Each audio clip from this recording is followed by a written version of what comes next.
I used to think love was simple. Two people meet, fall in love, build a life, face challenges, grow old together. It was a beautiful idea, the kind they sell you in books and movies, the kind you hold on to when the real world gets messy. For 8 years, Lena and I lived that idea. We met in our early 20s, both ambitious, a little naive, and hungry for more than just routine. She was studying architecture. I had just started building a digital marketing agency with my childhood friend, Mark. Lena was electric, sharp-witted, stunning, and fiercely independent. From the first moment, she challenged me, not just to be better, but to be real. I fell for her fast, and I fell hard. We built everything together. Our careers, our home, even our weekend rituals. Late-night grocery runs, spontaneous road trips. That tiny Italian place on the corner that knew our order by heart. We had inside jokes no one else understood, and arguments that somehow always ended in laughter or long talks until 3 a.m. It felt like we were unstoppable. Mark was always around. My best friend since we were kids. We'd been through everything together. Awkward teenage years, failed band experiments, first heartbreaks, business ventures. He was more than a friend. He was my brother. When he came out during our last year of high school, I was one of the first people he told. Nothing changed between us. It never even crossed my mind to see him as anything other than family.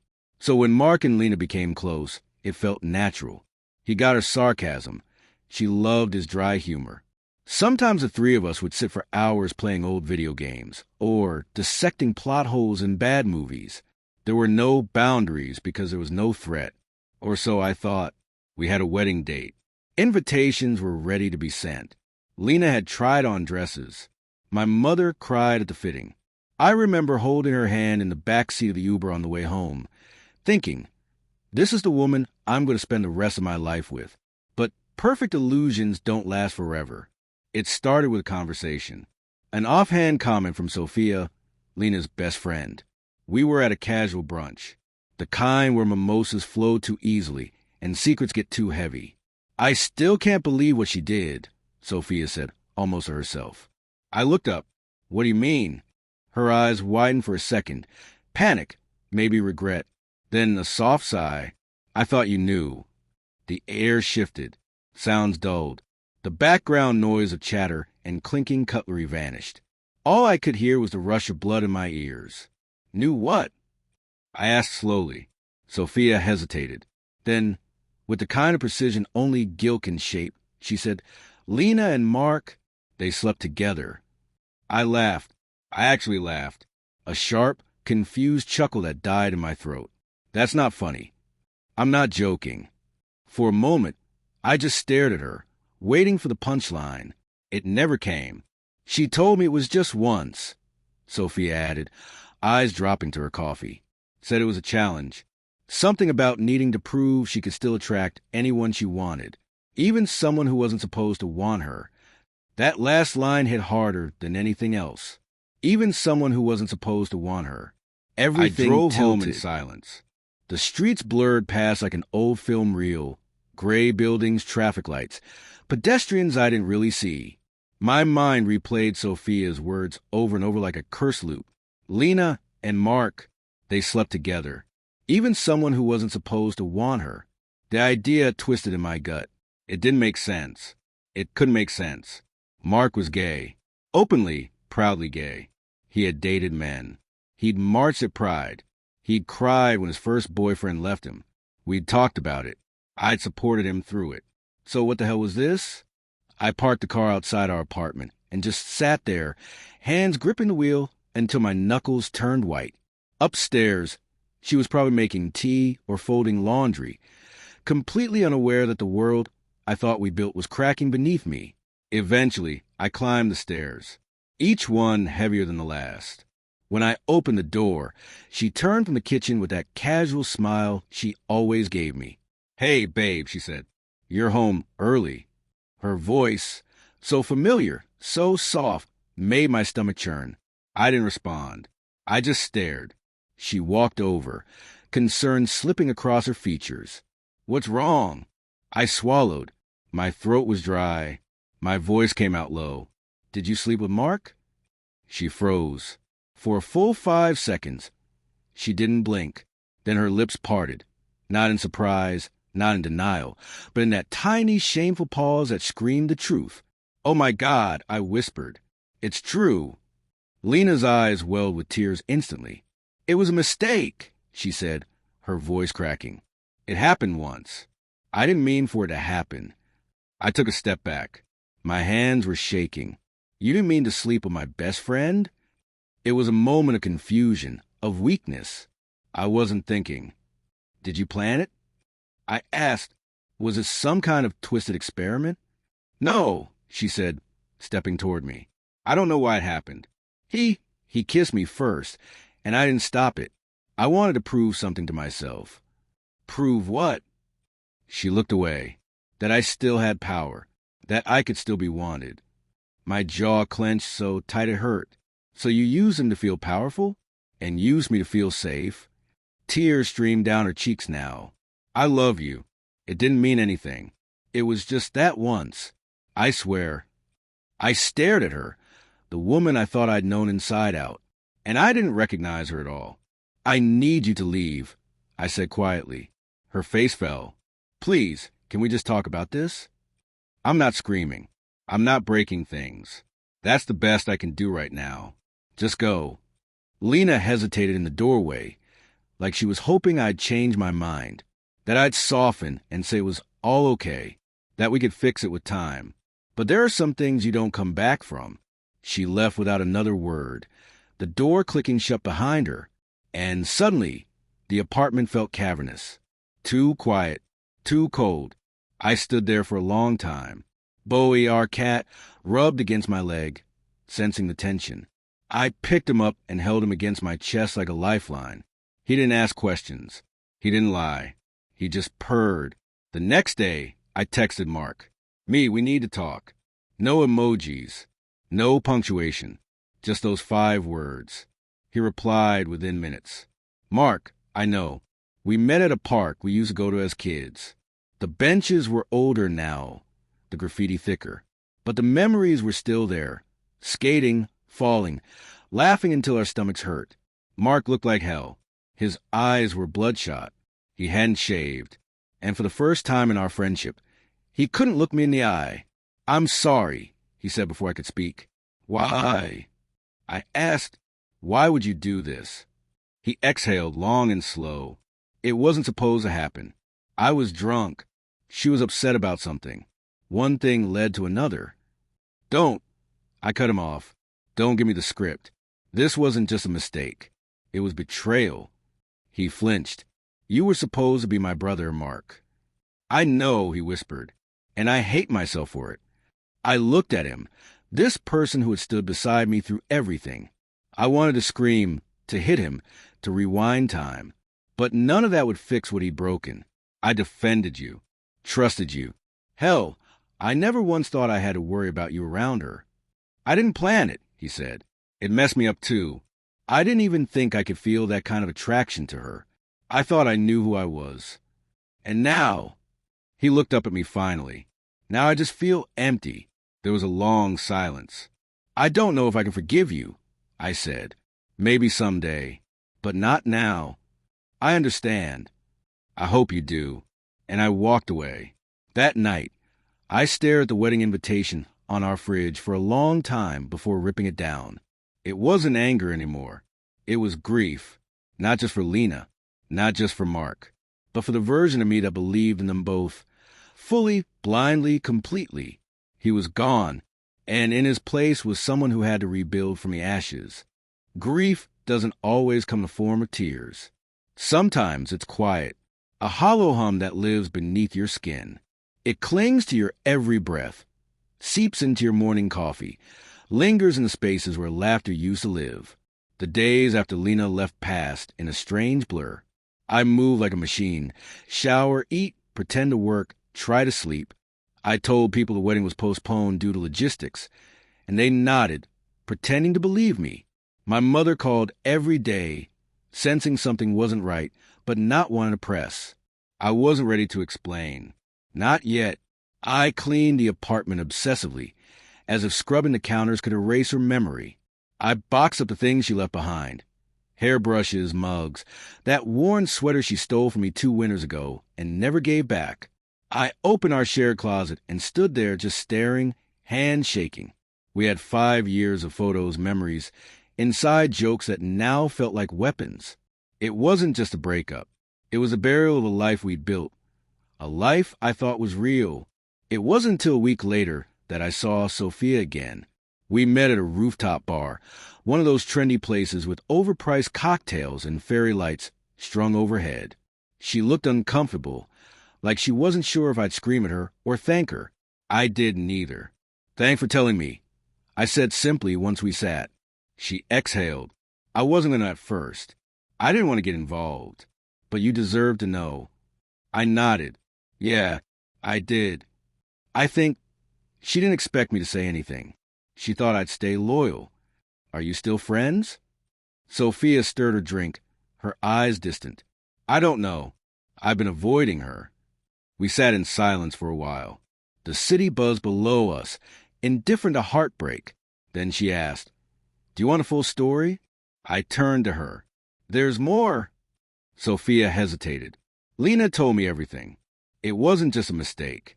It was a choice. She felt like you didn't see her anymore, that you were too focused on work, on the future, that she was disappearing." "That's not fair," I said, a bitter laugh escaping. "I worked hard for us, for the life we wanted."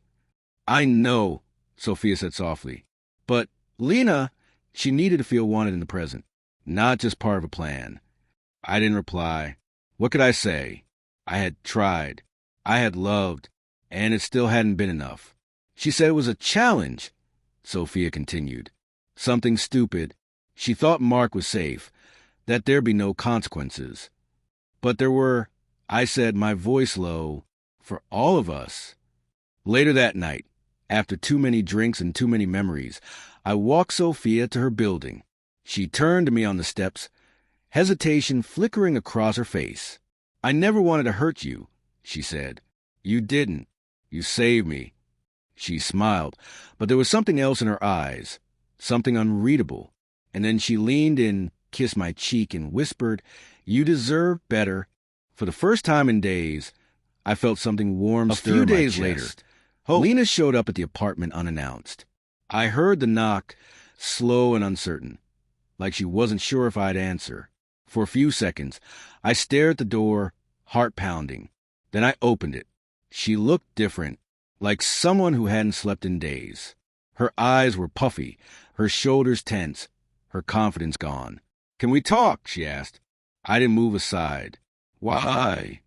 "Because you deserve answers." I hesitated, then stepped back. She walked in slowly, her eyes sweeping across the familiar space like it was foreign now. She sat on the couch we'd picked out together 2 years ago, the one we used to curl up on every Friday night, binging terrible TV shows. Now it looked like a battlefield.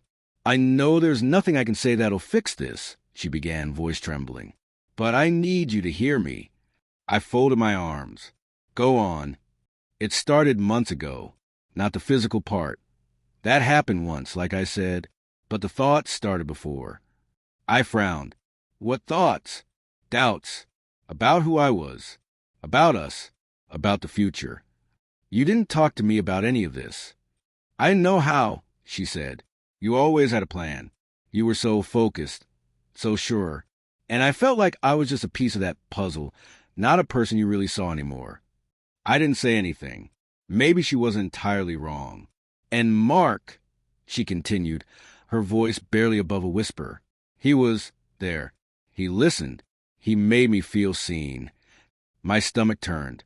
"So you used him? Used our friendship?" "No. I didn't mean for it to go that far. It wasn't even about him. It was about me. About proving I could still attract someone who wasn't supposed to want me." I stared at her, disgust creeping in. "So it was a game." She flinched. "A stupid, impulsive challenge. I thought if he turned me down, I'd feel rejected and move on. But he didn't. And that's when you threw away everything." Tears spilled down her cheeks. "I didn't know it would cost me you. You didn't think at all. She buried her face in her hands. I hate myself for it. Every second since, I've hated myself. The silence was heavy between us. After a moment, I said, "You said it happened once. Was that the truth?" She looked up. "Yes, just once." "And afterward, you never told him how you felt?" "No, I told him it was a mistake, that we had to forget it." I shook my head. "You're unbelievable. Please, I'm not asking for forgiveness. I wanted you to know it wasn't about you. You're everything. You always were. I was the broken one." I stood up. I couldn't sit there another second. "I don't know if I believe you," I said. "And even if I did, it doesn't matter. You still chose to hurt me, to lie, to cheat." She nodded slowly, wiping her face. "I'll go." She stood, walked to the door, then paused. "I'll never stop loving you," she whispered. I didn't reply. The door clicked behind her, and I finally let myself cry. Time is a strange thing after betrayal.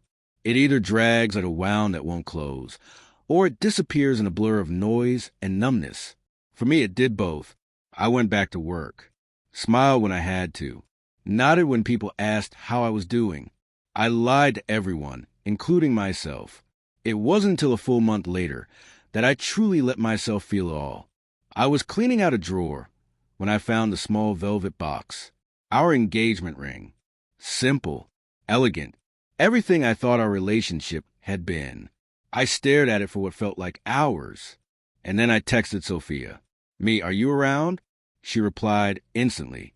"Sophia, yes, come over." Her apartment smelled like vanilla and something floral. Soft music played in the background. She poured me a glass of red wine before I even sat down. "I'm guessing you didn't come to talk about cats," she said gently. I smiled barely. I found the ring. Sophia's eyes flicked toward me. "And I don't know. I thought I was okay. But seeing it again, it hit me all over." She nodded. "That happens. Healing isn't linear." I took a sip of wine. "You know, it's funny. We spent 5 years building a life, and she destroyed it for a moment of power. Or maybe attention. I don't even know anymore." Sophia leaned forward. "You loved her. That doesn't go away overnight. But you also loved the idea of her, of who you thought she was." That struck a nerve. "You're not wrong," I said. "I thought we were unbreakable. We all think that, until we're not." There was something honest in the way she said it, and comforting, too. Over the next few weeks, Sophia became something of a constant, not in a romantic way, at least not yet, but in a present way. She checked in, brought me food, sent me memes at 2 a.m. when she knew I wasn't sleeping. She didn't pressure me to heal, didn't expect me to bounce back. She just existed with me through the pain.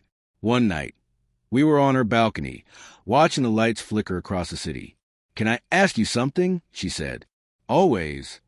Do you think you would have married her if none of this happened?" I didn't hesitate. "Yes." Sophia turned to me. "Even if she wasn't happy?" I frowned. She never told me she wasn't, but maybe she didn't know how. I thought about that, about all the times I've been so focused on providing for our future that I forgot to ask how she was doing in the moment. Maybe we both failed. I admitted. "That doesn't excuse what she did," Sophia said, "but it does make it human." Another week passed before Lena reached out again. This time with something that chilled me. A photo. It was a picture of an ultrasound. Beneath it, a message. "We need to talk. It's important." My heart dropped. I called her immediately. She picked up on the first ring. "Is it real?" I asked, voice shaking. "Yes." "Who's the father?" There was a long pause. Then she whispered, "Mark." The world tilted. I stood there, phone still in hand, staring into nothing. Mark. It was like a punch I didn't see coming.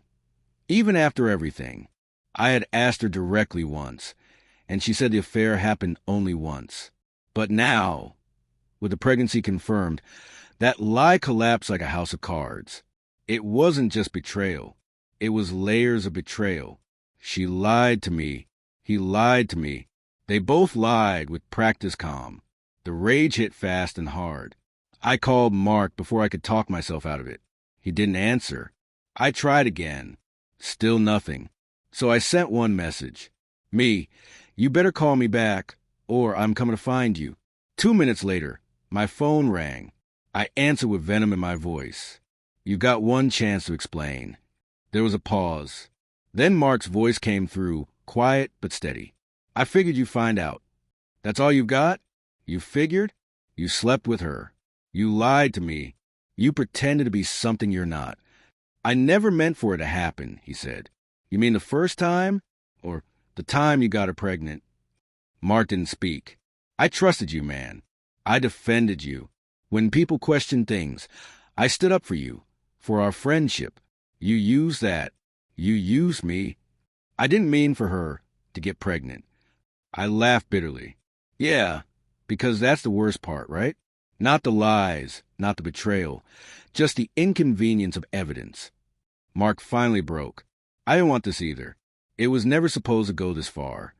But it did. Yes, he whispered. There was a long silence. Neither of us spoke. Then I said the one thing I needed to say. We're done. For good. Don't ever contact me again.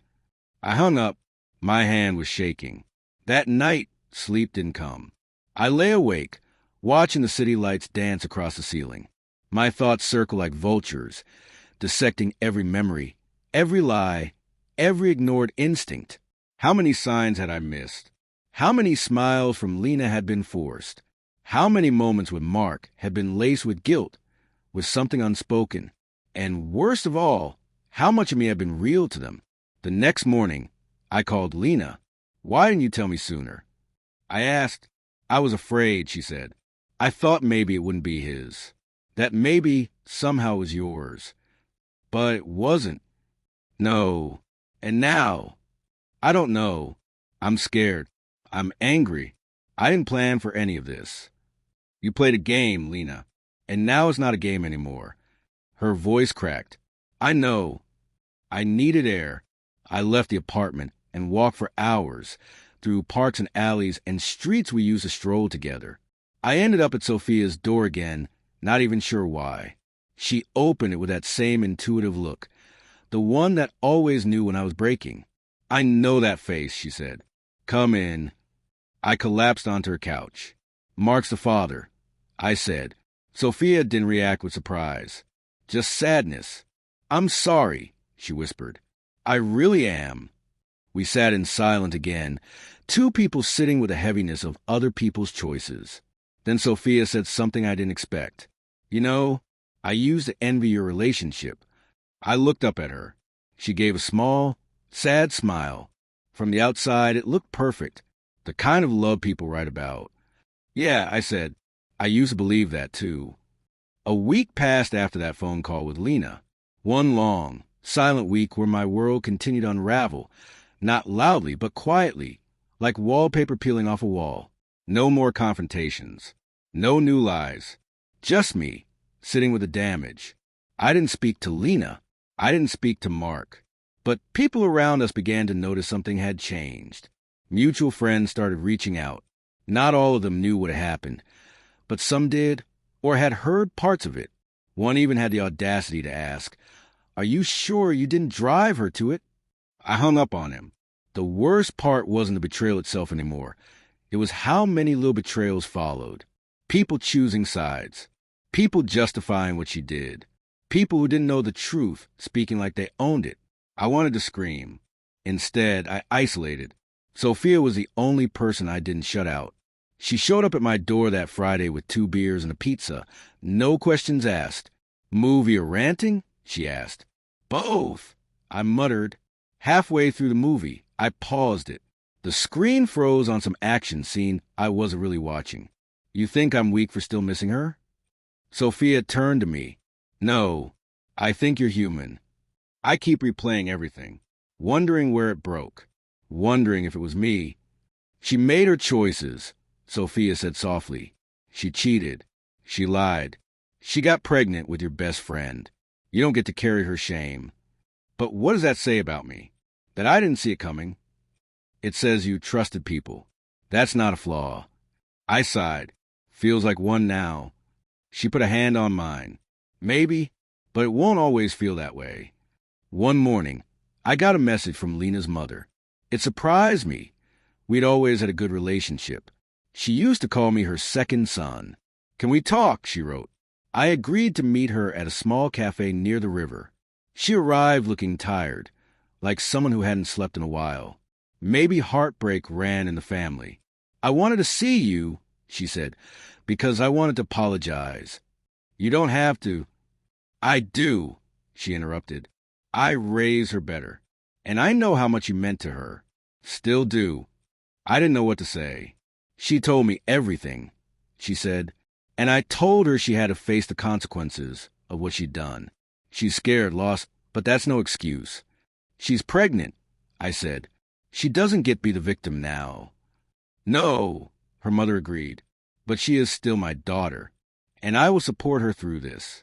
I just wanted you to know you weren't the only one who was devastated." There was a pause. "She still loves you," she added quietly. I looked away. Then maybe she should have thought about that before she slept with my best friend. Back home, I stared at our wedding invitations, still sitting in a box in the corner, a memory of a future that never came to be. We'd been together for 8 years. We built everything side by side, from careers to vacations, to inside jokes and bedtime routines. I was all in, and somewhere along the way, she decided to test that love like it was disposable. It wasn't just betrayal of the body. It was betrayal of the life we built. And now it was gone. I didn't expect to hear from Lena again. After her mother and I spoke, I figured whatever needed to be said had been said or screamed already. But I was wrong. Late one night, I got a text. "Lena, there's something I need you to see. I'm sending it tomorrow. Please read it." I stared at the message, my thumb hovering over the keyboard. I didn't reply. The next afternoon, an envelope arrived at my door. No return address. Just my name, written in her handwriting, the same way she used to label my birthday gifts or scribble notes before leaving for work. I almost didn't open it, but curiosity and pain are siblings. So I did. Inside was a letter. To the man I loved. It began, "I know I've said sorry. I know I've cried. But I don't think you ever truly heard the words the way I meant them. This isn't a plea for forgiveness. It's not an excuse or a bargaining chip. This is a confession. What happened between Mark and me didn't start the night it happened. It started long before that. Not in secret messages or glances, but in cracks. In the moments when I began to feel invisible. You were so focused on building our future, you forgot to bring me into the present. And I let it fester. Then one night, I drank too much. I was angry. I wanted to feel something. Anything. And Mark was there. I didn't think about what it meant. I didn't stop to imagine your face. And I hated myself the next day. I swore it would never happen again. But it did. Not out of love. Not even out of desire. But out of brokenness. And now, I'm pregnant. With his child. I wish I could take it all back. I wish I could still be the woman you believed I was. But I can't. And I'm not. I'll never forgive myself for what I did to you. For what I destroyed. You were my safe place. My best friend. My home. Please know you weren't the reason. You were the only thing keeping me whole for years. I just didn't know how to hold myself together. I'm sorry. I'll always be sorry. I read it twice, then a third time. By the end, my hands were trembling. I didn't cry. I didn't scream. I just felt hollow, like her words had taken the last piece of pain I'd been holding and made it too heavy to carry anymore. It wasn't closure. It wasn't redemption. But it was truth, and that mattered. Later that night, I met Sophia again. I handed her the letter. She read it silently, slowly, her expression shifting from surprise to sadness. When she looked up, she said, "You deserve better. You still do." I nodded. "I just don't know who I am without her." "You're about to find out," she said, touching my shoulder. "And I think you'll like him." The wedding date still loomed on the calendar, a cruel reminder of the day that was supposed to be the beginning of forever. Instead, it became a deadline for closure. We hadn't canceled the venue yet, and the guest list remained untouched, sitting in an Excel sheet on my laptop. Our families were still asking questions. Hushed whispers passed between cousins and childhood friends. Some knew, most didn't, but I was done hiding. I made a decision. The venue was still booked. The guests were still invited. So I planned something different. Not a wedding, a reckoning. 2 days before what should have been our wedding, I sent out a mass message. Please still come. Same venue, same time. No gifts, no tuxes, just truth. Confused replies came flooding in. I didn't answer them. On the day, I stood outside the hall in a black suit, not for celebration, but for mourning. Not just the death of a relationship, but the death of a lie. The guests arrived slowly, uncertain, murmuring. Lena showed up too. She looked different, not just physically, though the pregnancy was now visible. She looked hollow, tired, a shell of the woman I once knew. I walked past her without a word.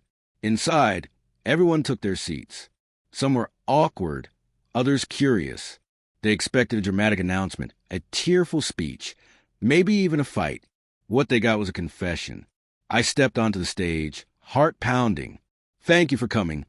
I began, voice steady. This was supposed to be our wedding day, but instead, it's something else entirely. Today, I want to tell you why this wedding isn't happening, and why it never should have. I paused, eyes on me. No one blinked.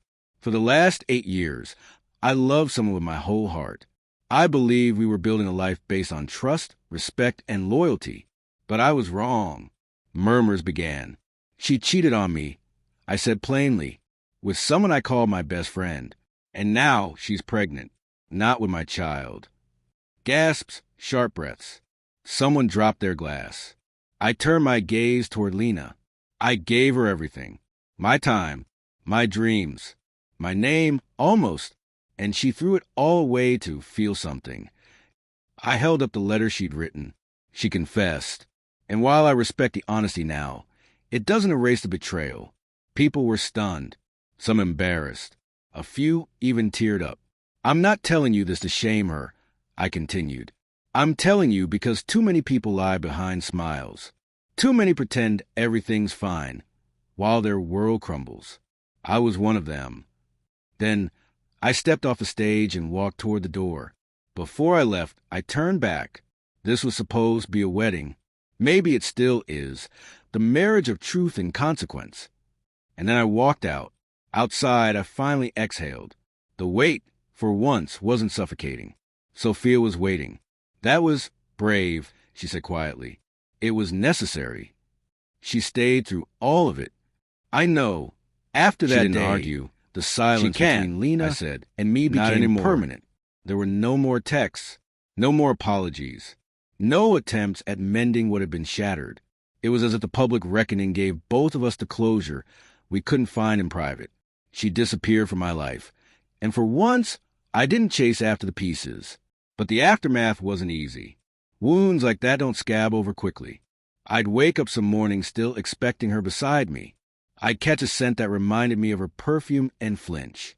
I'd pass a store where we used to shop for furniture and feel a lump in my throat. Healing is a war fought quietly in the background of ordinary life. And yet I kept fighting. Sophia stayed. She didn't treat me like I was broken or fragile. She made space when I needed silence and offered words when I needed weight to anchor me. We started going on walks, sharing meals, laughing at dumb movies. One night, over takeout on her couch, I asked, "Did you know about any of it before you told me?" She shook her head. I had suspicions, but I never thought she'd go that far. I only told you after she laughed about it, like it was a joke, like you were the fool. I clenched my fists, jaw tight. That's when I knew you deserved the truth, even if it hurt. "I'm glad you did," I said quietly, "even if it broke me." She looked at me with something unspoken in her eyes. Sometimes you have to shatter to find out what you're really made of. A few months later, Lena gave birth. I didn't reach out. She didn't either. But word got around. It was a boy. Mark's name was on the birth certificate. They moved away shortly after. I didn't feel anger anymore, just attachment. Her chapter in my story had finally closed. Not erased, not forgotten, but finished. I boxed up the last of our shared memories. Photos, letters, old gifts. I kept one picture, the two of us at a lake years ago, smiling with innocence. I didn't hate that version of us. That moment was real, even if everything after wasn't. I kept it to remind myself of who I was before the lies, and who I never wanted to be again. 6 months passed. One afternoon, Sophia and I sat in a quiet bookstore cafe. I was flipping through a novel when she asked, "Do you ever think about what comes next?" I looked up. "You mean after all of it?" She nodded. After betrayal. After grief. After letting go. I thought about it. I think next is about building something new, not with someone else. Not yet, but with myself. She smiled. "Good, because you've come a long way. You helped. I didn't do much. You told me the truth when no one else did. That's everything." She looked down, shy for the first time in a while. I reached for her hand. Maybe next is also about forgiveness. Of them. Of myself. Sophia squeezed my hand. And maybe even new beginnings. And so I started over. Not by forgetting, but by learning. I traveled. I reconnected with old friends. I picked up hobbies I had long abandoned. I went on long drives with no destination. I laughed again, real chest-deep laughter. I was no longer the man preparing for a wedding. I was no longer the man betrayed by his fiancée and his best friend. I was something else now. Something stronger. A man reborn in fire. Carrying the scars like a map Lena's public exposure were strangely quiet. To go again. Not a single message call or attempt to explain herself. As if the truth had cut her so deeply she could no longer speak. Or maybe she realized there was simply nothing left to say. But silence has a voice of its own, cold, sharp, and echoing.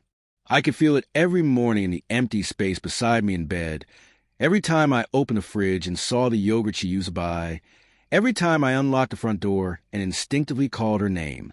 Except she wasn't there anymore. And neither was I. Not the same man who once saw the world through the lens of blind trust. One evening, Mark texted me. "I know you hate me. I would too. But I swear it didn't start out this way." I stared at the screen. The gall of this man, the man I once called my best friend, the man who sat at my table, played with my dog, made toast at my birthday. It wasn't supposed to happen. She was drunk. We were both. I turned off my phone. His excuses were poison wrapped in pity. I didn't want his explanations. I wanted the years back. I wanted to unknow everything I now knew. But life doesn't give refunds. Sophia came over a few days later. She brought coffee in that quiet, grounding presence of hers. We didn't talk about Lena, not at first. We just sat. Music played softly in the background, the kind Lena used to hate. Sophia hummed along. It was the first time the apartment didn't feel haunted. "Do you think people ever fully heal from betrayal?" I asked after a while. Sophia tilted her head. "I think we carry scars. Some fade. Some don't. But they remind us when not to walk barefoot again." I nodded. She said it was just a moment. One mistake. "And yet it destroyed everything," she said. I hate that she got to decide when everything ended. "No," Sophia said, meeting my eyes. "You did, when you chose truth over comfort." The months passed slowly but steadily. I went back to work. I started sleeping again. I stopped checking her social media. Each day, the pain lost a little more of its grip. Then, one Sunday morning, an envelope arrived in the mail. No return address. Just my name. Inside was a letter. "I know you'll never forgive me. And I don't blame you. But I needed to write this, even if you never read it." I didn't plan to fall into it with Mark. I thought I was proving something to myself, that I was still desirable, still powerful. I told myself it didn't matter, because it was just once. But I was wrong. I broke something sacred between us. Not just love, but the life we built, the trust, the home. "I am pregnant." It's his. "I won't ask you for anything. I wanted you to know the truth came from me too, not just from a hand to someone else." I hope you find happiness again. Real, unshakable happiness. Lena, I folded the letter and placed it in a drawer I rarely opened. I didn't feel angry. Not anymore. I felt lighter. She had spoken the truth at last. Not through whispers or lies, but plainly. Maybe too late. But truth, even late, is still a step toward closure. Later that evening, I told Sophia about the letter. She didn't comment on Lena. She just took my hand and said, "You didn't deserve what happened, but you do deserve what comes next." What comes next? I wasn't sure yet, but I was ready to find out. I used to think pain was loud, that it screamed, shattered, slammed doors. But the truth is, pain whispers. It's in the quiet hours, when everything stands still, that it crawls back in. Some nights, I still dreamed of her, not in anger, not in betrayal, but in the small, mundane moments. Her brushing her teeth, laughing at dumb memes, dancing barefoot in the kitchen. It was cruel how the mind clung to the ordinary when everything extraordinary had collapsed. But I didn't hate those dreams. They were fading like footprints washed by rain. And maybe, someday, they'd disappear completely. Sophia and I had grown closer. It wasn't romantic. At least not yet. It was something softer, safer. Like rebuilding from ashes with someone who knew how the fire had started. She never pushed. She never judged.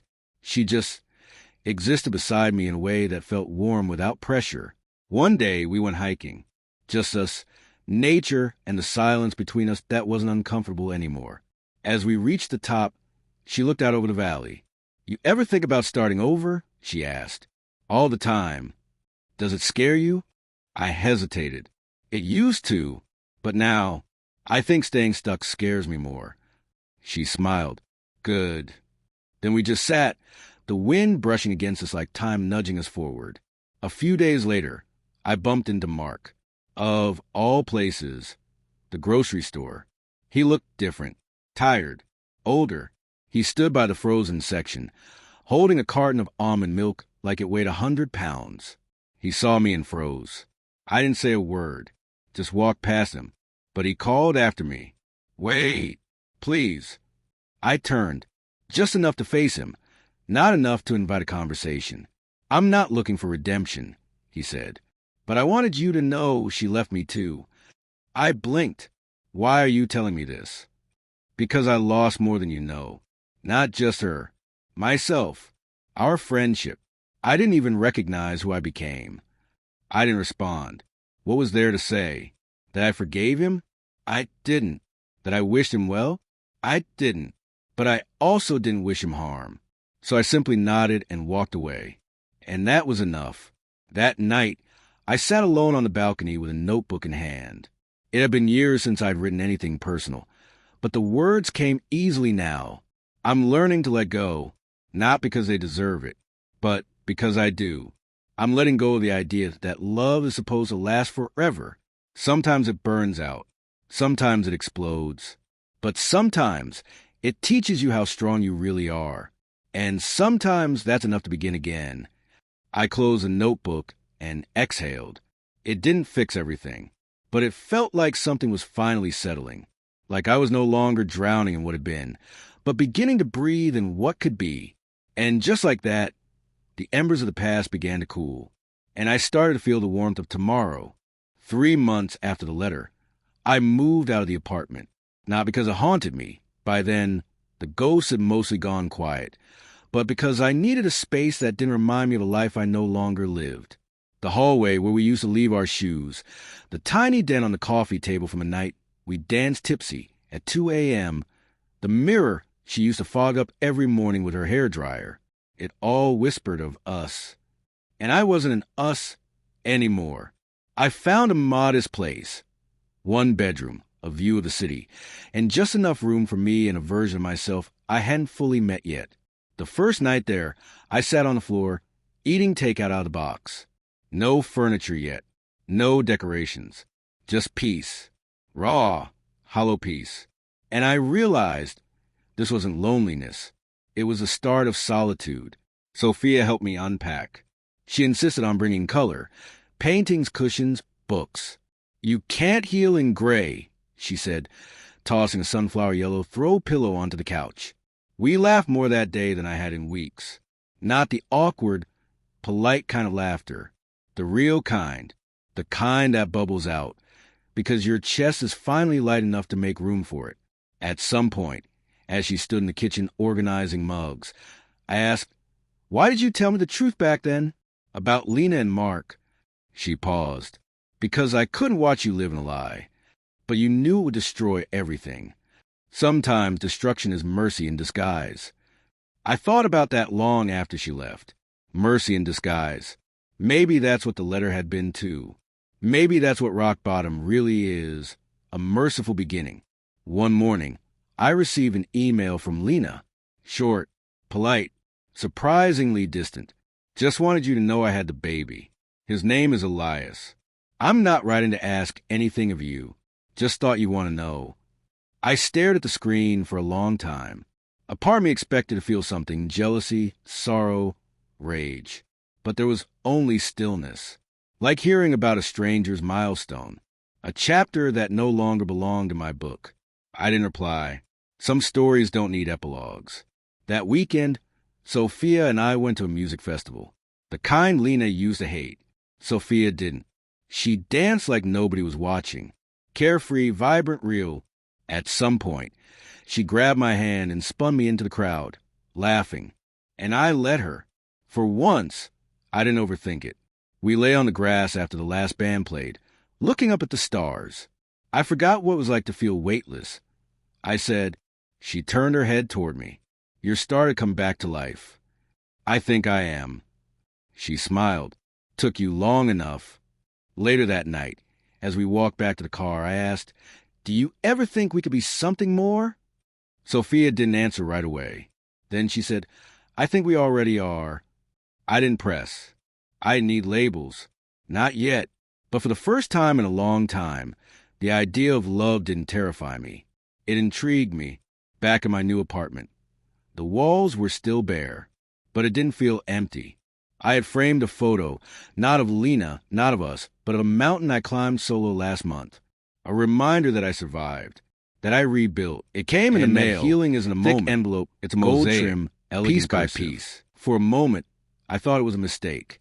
But no, the name on the front was mine. Inside, a wedding invitation. Lena and Daniel. April 14th, 4 p.m. The Willow Garden Estate.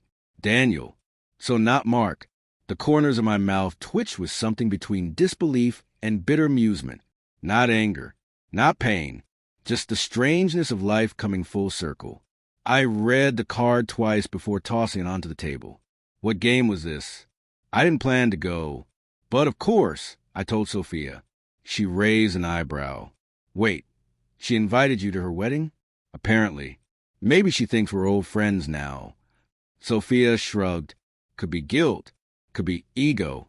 Or maybe she just wants to prove she's moved on. "Have you?" That gave me pause. I thought of the long, quiet nights. The hikes. The laughter. The way I'd stopped checking her social media months ago. How I didn't flinch at her name anymore. "Yes," I said honestly. Sophia nodded. "Then maybe this is a final test. You think I should go?" "I think. Only if you're going for you, not for her." In the end, I did go, not dressed to impress. No intention to disrupt. I just needed to see it with my own eyes, to confirm that the chapter was over, not because she had someone else, but because I finally didn't care that she did. The estate was stunning. Golden sun filtering through willow trees, petals drifting like snow. She'd always wanted an outdoor wedding. I stood toward the back, among strangers. No one recognized me. Or if they did, they didn't say. Then I saw her, Lena in white. She looked radiant. That same smile I once knew, polished, poised, maybe even a little too rehearsed. Beside her, Daniel. Tall, handsome, safe. And then, for a moment, her eyes met mine. Just a flicker. Just enough. There was no shock. No apology. Just a quiet, almost imperceptible acknowledgement. I nodded. She blinked once, then turned back to the altar. After the ceremony, I didn't stay for the reception. I slipped away before the clinking of glasses, and first dances began. But something strange happened on the way to my car. A woman called after me. "Excuse me, are you him?" I turned. "Depends on who him is." "You're the ex, the long-term one." I didn't answer, but she clearly already knew. She stepped closer. Mid-30s, auburn hair, kind eyes. "I'm Rachel, her cousin." "Okay." I just wanted to say, I know what she did. A lot of family does. You didn't deserve it. I blinked. "Thanks. But that was a lifetime ago." Still, closure matters, even if it comes late. She held out a small envelope. "She asked me to give you this. Said it was better handed than mailed." I hesitated, then took it. Inside, a handwritten note. "I'm not writing to justify what I did. There's no justification. But I do want you to know, you helped me become someone capable of loving again. You were never the mistake. You were the lesson. And I hope life gives you something even better than what we had." No signature. Just an old echo fading into ink. That night, I burned the letter. Not out of spite, but because I didn't need it. Some words are meant to be read once and released like ash. I called Sophia after. "How was it?" she asked. "Final," I said, "and freeing." "Good." There was a pause. "I'm glad you went," she added. "Now you can stop looking back." "Yeah," I said, smiling to myself. Now I can start walking forward. The last chapter's story is never really the end.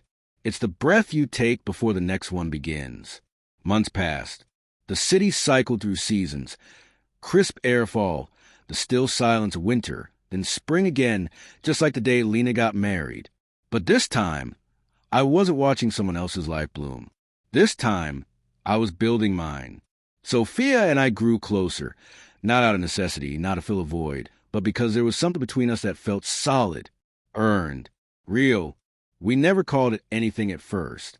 Maybe we were scared of labels. Or maybe we respected the slow unfolding of something too precious to rush. One afternoon, while we were painting a small room I wanted to turn into an office, she stopped mid-stroke. "Do you ever think about us?" she asked. I looked at her, hair tied up, flecks of blue on her cheek, her eyes wide with genuine curiosity. "All the time," I said. She smiled. "Me too." No grand decorations. No fireworks. Just truth. Quiet and steady. We took a trip that summer. Just the two of us. A coastal town with winding streets, warm wine, and cliffs that made the sky feel endless. One night, sitting on a balcony with the sea humming below, she said, "You know what I like about you? Besides my excellent taste in music?" She laughed. "That you let the pain make you softer, not colder." I didn't reply right away. I was too busy memorizing the moment, because in her words, I heard the answer I'd been searching for this whole time. Not why Lena did what she did or how I could have stopped it, but what I chose to become because of it. Not bitter, not broken, but better. Some nights, I still think of the past. Not with longing, but with gratitude. The heartbreak had forged something I wouldn't have found any other way. Strength, clarity, and strangely enough, peace. I remember the night I found out. The way my hands trembled. The way the world collapsed into a single message on a screen. I remember thinking I'd never be whole again. Now I know. Sometimes you have to be broken open for the light to get in. We eventually moved in together. Not because we had to, but because home wasn't a place anymore. It was wherever Sophia laughed, wherever I felt seen. One evening, I found an old box while unpacking a closet. Letters, photos, remnants of a life that used to define me. I stared at them for a while, not with sadness, but with the kind of detachment that comes from healing, from growing. Then I slid the box back onto the shelf, not to hide it, but because I no longer needed to carry it. Sophia once told me that forgiveness doesn't mean forgetting. It means remembering without the weight. I never replied back to Lena after her note, never checked in, never looked up Elias or Mark or any names that used to fill my story, because that story had ended, and I was writing a new one now. The final page isn't the wedding that never happened. It's not the betrayal. It's not even a revenge. It's this: a slow morning, coffee brewing, sunlight filtering through clean windows, the sound of laughter from the kitchen, and a man who finally knows who he is, not because of what he lost, but because of what he found in the aftermath.